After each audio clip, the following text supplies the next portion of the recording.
வணக்கம் நேயர்களே. எங்கள் உயிரை பறிக்கும் யமதர்மராஜாவுக்கு கோவில் கட்டி வழிபடப்படுகிறது. யமதர்மனின் எங்கள் உயிரை பறிக்கிறான் என்று தெரிந்தும் கோயில் கட்டி வழிபடுகின்ற மக்கள் பயத்தினால் என்ன செய்கிறார்கள் என்றால் நேருக்கு நேர் யமதர்மனை பார்த்து வழிபடுவதில்லையா. அதிலும் குறிப்பாக யமதர்மனுக்கான பூஜைகள் எப்போது நடைபெறுகிறது என்றால் யமகண்ட நேரத்தில் தான் நடைபெறுமாம். அதிலும் சனிக்கிழமைகளில் யமகண்ட நேரத்தில் யமதர்மராஜாவை வழிபட்டால் பலன் கிடைக்கும் என்கின்றார்கள். பொதுவாக யமதர்மராஜனை வழிபடுகின்றவர்கள் என்ன செய்வார்கள் என்றால் தங்களுடைய மரண பயம் நீங்குவதற்காகவும் நீண்ட ஆயுள் கிடைக்க வேண்டும் என்பதற்காகவும் திருமண தடைகள் நீங்க வேண்டும் என்பதற்காகவும் யமதர்மராஜாவை வழிபடுவார்கள். அதிலும் குறிப்பாக ஒரு விசேஷம் மங்களகாரியம் என்று சொன்னால் அதற்காக அடிக்கப்படுகின்ற வரவேற்பு அதாவது இன்விடேஷன் கார்டு அழைப்பிதழ்களை முதலில் கொண்டு போய் யமதர்மனுடைய காலில் வைத்து வழிபட்டு அதன் பிறகுதானாம் ஊராருக்கு கொடுப்பார்களாம், உறவுகளுக்கு கொடுப்பார்களாம். இந்த வளமை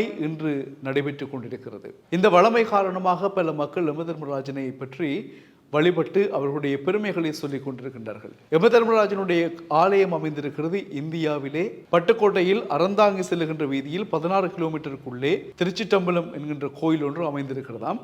அந்த கோயிலில் வாசலிலேயே பெரியோர் உருவம் காணப்படும். முறுக்கிய மீசையுடன் எருமை வாகனத்தின் மீது கையில் கதையும் ஓலை சுவடியும் வைத்துக்கொண்டு இருக்கக்கூடியதாய் யமதர்மனுடைய உருவம் பதிந்திருக்கும். அந்த பொறிக்கப்பட்ட உருவச்சிலை தான் யமதர்மராஜன் வீட்டிற்கும் கோயில். அந்த கோயிலுக்கு வருகின்ற பக்தர்கள் மிகவும் பயந்து வருவார்களாம். நேருக்கு நேராக நின்று யமதர்மனை வழிபட மாட்டார்களாம், பயம். என்ன செய்வார்கள், சுற்றி வந்து ஒரு பக்கமாக நின்று கொண்டுதான் வழிபடுவார்கள்.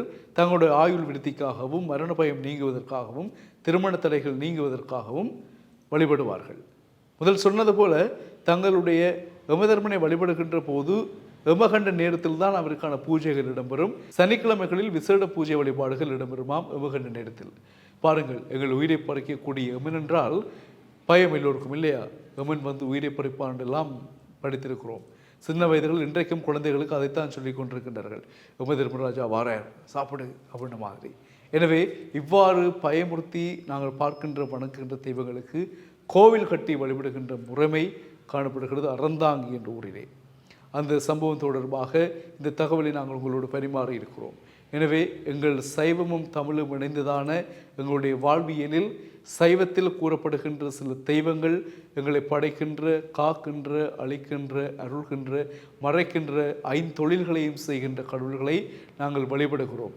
ஆனால் எல்லாவற்றிற்குமான கடவுள்களை நாங்கள் பொதுவாக ஆலயங்களில் வழிபடுவது இல்லை.